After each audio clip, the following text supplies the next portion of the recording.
Apa mau jaksa nanti dikuliti oleh sebuah perkara yang dia sendiri tidak ngontrol sejak penyidikan? Beda dengan kasus korupsi yang ditangani langsung kejaksaan. Dan parameternya sederhana, di mana polisi ragu, di mana jaksa ragu. Kalau barang ini benar kejahatan, nggak ragu polisi sama jaksa, barang ini pasti seperti Dadan MBG. Pagi dicopot, siang dijemput, sore tersangka, langsung masuk ya tahanan. Ini kan enggak. Setahun lebih loh. Oh, Anda melihat bahwa karena tidak ada penahanan selama ini karena ada keraguan, bukan hanya di kejaksaan tapi juga di kepolisian. Iya, din dubio pro reo. Kenapa? Tadi coba kita lihat perdebatan dalam konteks di Rakyat Bersuara. Kan nggak ada yang kemudian meyakinkan. Oke lah, saya coba adopsi pendapat Prof. Henry, saya adopsi pendapat rekan Firmanto Laksana. Oke Prof, kita ikuti bahwa terjadi editing terhadap komputer yang itu milik Jokowi sehingga karena oke lah, anggap saja kita ikuti. Tapi objeknya kan yang dikeluarkan Dian Sandi, dan kubu Jokowi membantah bahwa punya Pak Jokowi itu bukan yang diupload Dian Sandi. Kalau memang bukan yang diupload Dian Sandi, ngapain kepo-kepoin ngelaporin? Berarti nggak ada unsur tanpa haknya. Dan pasal 32, 35 itu kaitannya sesuatu yang tidak otentik seolah-olah otentik, manipulasinya begitu. Kalau ini kan dibalik. Sesuatu yang dianggap awalnya otentik kemudian disimpulkan palsu. Ya nggak masuk. Ini cetowelo-welo kalau istilah orang Jawa. Makanya ya wajar jaksa. Nah, kalau kita menggunakan pendekatan otoritas, berkas ini sudah P21 atau belum sih? Ini sudah lengkap atau belum sih? Dan tadi Roy sudah menyatakan dua-duanya memang tidak pernah keluar dari Polda Metro Jaya saat kompres. Tidak ada kata berkas lengkap, tidak ada kata berkas P21. Kenapa? Memang otoritasnya bukan Polda Metro Jaya. Dan kalau mau tanya, tanya Kejaksaan DKI. Dan kalau memang korespondensi itu sudah dikirim surat yang model tadi kepada Polda, nggak mungkin Polda nggak mengutip. Paling enak itu berargumen dengan meminjam otoritas lain yang punya kewenangan. Oh, menurutnya seperti Prof. Firmanto Laksana tadi, rekan Firmanto kan dia mengutip kewenangan dari penyidik. Tapi yang dikritisi oleh Prof. Henry itu adalah soal substansi penyidikan yang hari ini menjadi perdebatan kita. Kalau semuanya kita serahkan kepada aparat penegak hukum, memangnya semua aparat penegak hukum benar? Kalau semua aparat hukum benar, nggak ada kasus Ferdy Sambo. Kalau semua aparat hukum benar, nggak ada kasus Ketua KPK Firly Bahuri. Lalu saya mau tanya, basis moralnya kubu Jokowi itu apa? Kok nuntut Roy Suryo ditahan? Harusnya beri teladan. Sylvester Matutina ditahan dulu, udah ingkrah itu. Atau setidaknya tiba-tiba Rasman Arif Nasution, saudara-saudara, saya hari ini sudah ingkrah menjadi terpidana karena itu sebagai orang yang taat hukum, tidak menunggu eksekusi, saya menyerahkan diri. Ini demi untuk menjaga nama baik Bapak Jokowi. Enggak juga. Ngomongnya doang gede itu si Rasman. Lalu begini, kalau kita mau berbangsa, bernegara, masuk ke material.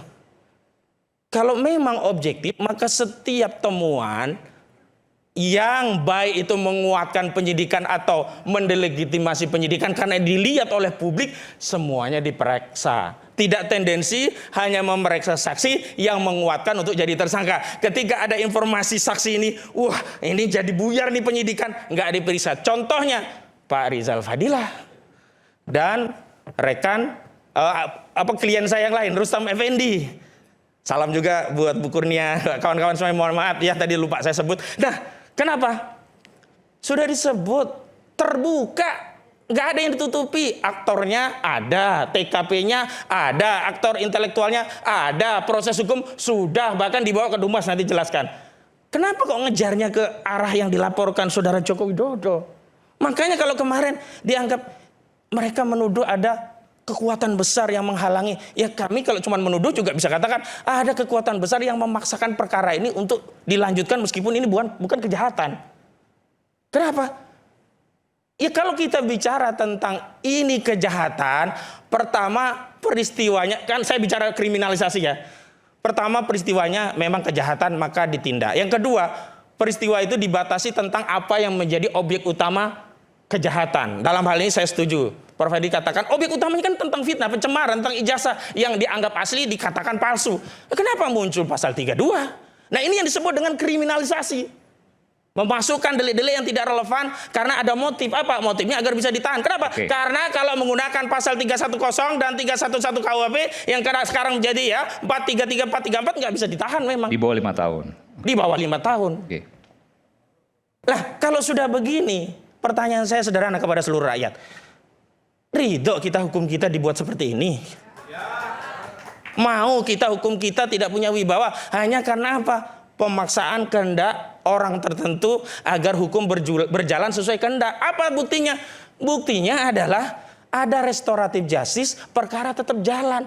Ini yang menambah ragu penyidik. Kenapa? Nah ini kan ada dua ya rejim undang-undang hari ini. Ada rejim KUHP KUHP lama, ada rejim KUHP KUHP baru. Memang kalau perkara ini masuk persidangan sebelum Januari 2026, maka jaksa pun mudah menuntut, mendakwa dan seterusnya. Kenapa? Pasalnya belum berubah, penyidikannya juga belum berubah, masih pakai pasal KUHP lama, KUHP-nya lama. Nah sekarang ini kan ada ambigu. Saya ikuti saja deh argumentasi kubu Jokowi. Ketika ada restoratif justice, kami kan mengkritik. Nggak bisa karena ada pasal di atas 5 tahun. Undang-undang KUHP yang baru, Undang-Undang nomor 1 tahun 2023, syarat restoratif justice itu limitatif, diantaranya hanya untuk kejahatan yang maksimum pidananya ancamannya sampai 5 tahun. Lalu kubu Jokowi mengatakan, oh enggak, ini menggunakan KUHP lama. Ya oke, KUHP lama memang nggak ada KUHP-nya. Menggunakan Perpol nomor 18 tahun 2021. Oke, kita ikuti. Nah kalau menggunakan Perpol, berarti menggunakan KUHP lama, kenapa ada pemeriksaan tambahan kepada Rosyuro dan kawan-kawan dengan mengkonversi sejumlah pasal dari KUHP lama menjadi KUHP baru? Berarti jaksa sudah masuk menggunakan KUHP baru. Padahal ini masih di kasus penyidikan. Saya mau tanya, jaksa polisi, ini pakai KUHP lama apa baru? KUHP lama atau KUHP baru? Nah ini, kalau sampai persidangan, malu jaksa. Sekarang begini, saya tanya, Bapak Ibu sekalian mau nggak malu, tapi bukan karena perbuatan sendiri, karena kerjaan orang lain nih, kira-kira mau nggak?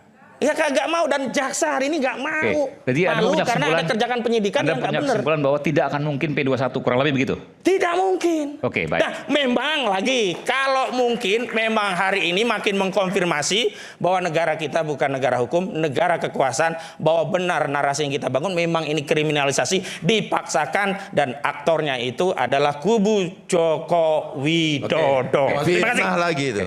Saya masuk sekarang. Jadi kan yang disampaikan oleh beliau tadi ini kan narasi. Saya biarin tadi mungkin ada 5-10 menit. Sampaikan saja narasinya. Saya yakin polisi dan kejaksaan independen.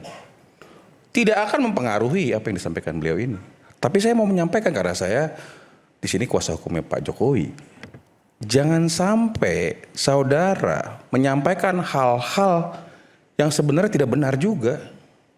Saya tidak mengancam di sini. Tetapi yang saya sampaikan, Anda membangun narasi apapun, saya yakin dan percaya jaksa dan kepolisian independen, berani.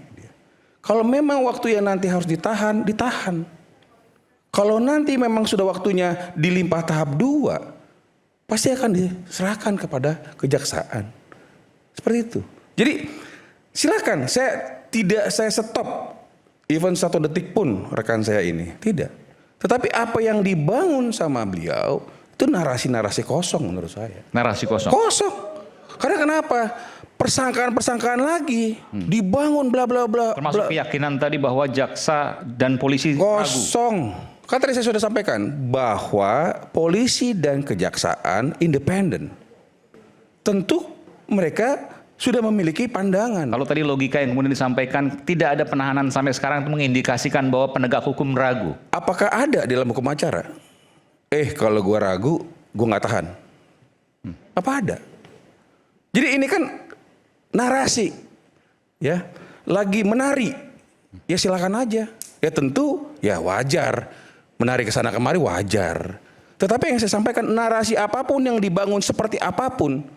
Ketika ini sudah waktunya, saya yakin jaksa dan kepolisian berani melakukan tindakan. Termasuk jaksa dalam penetapan P21. Termasuk menahan P21 dan sebagainya. Anda punya informasi bahwa memang ini udah... Saya tidak mau mencampuri itu karena ini akan menjadi twist lagi. Oke. Yang pasti sudah disampaikan ke publik. Dan sudah lengkap berkasnya? Sudah disampaikan. Sudah diberikan kepada kejaksaan? Disampaikan secara terbuka oleh pihak Polda Metro Jaya bahwa sudah tidak ada lagi yang kurang menurut jaksa.